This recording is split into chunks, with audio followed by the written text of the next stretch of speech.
जब राज्यसभा में बोले मनमोहन सिंह, हैरान हो गया सारा देश। आखिर मनमोहन को क्या हुआ था? क्या ये मोदी का जादू था? प्रधानमंत्री नरेंद्र मोदी के नोट बंद करने के फैसले के बाद विपक्ष किस कदर बौखलाए हुए हैं, ये बात किसी से छुपी नहीं है।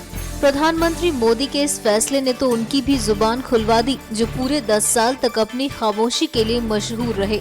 जी हाँ, हम बात कर रहे हैं मनमोहन सिंह के नाम से मशहूर पूर्व प्रधानमंत्री डॉक्टर मनमोहन सिंह की, जो गुरुवार को राज्यसभा में नोटबंदी के मामले पर बोले। इस दौरान मनमोहन सिंह ने सत्ता पक्ष को कई नसीहतें दी। Prime Minister has said that we should wait for 50 days. Well, 50 days is a short period, but for those who are poor and deprived sections of the community, even 50 days torture can bring about disastrous effect. And that's why about 60 to 65 people have lost their lives, maybe more. And what is more is, what has been done can weaken and erode our people's confidence in the currency system and in the banking system.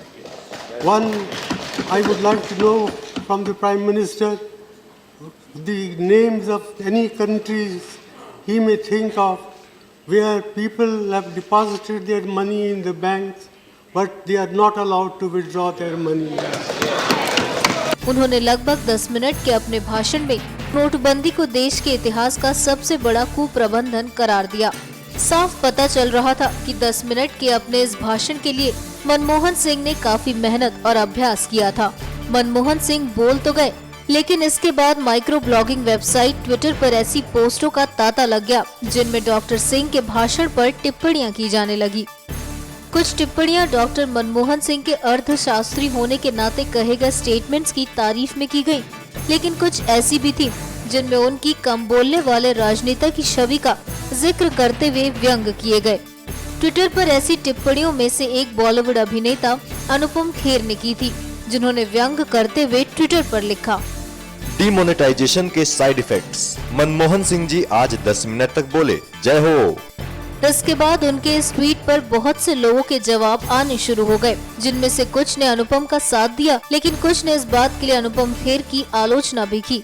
एक सज्जन ने लिखा, अगर आप बेवजह शोर मचाने में व्यस्त ना होते तो आपने निश्चित रूप से उनकी ज्ञान भरी बातें पहले भी सुनी होती।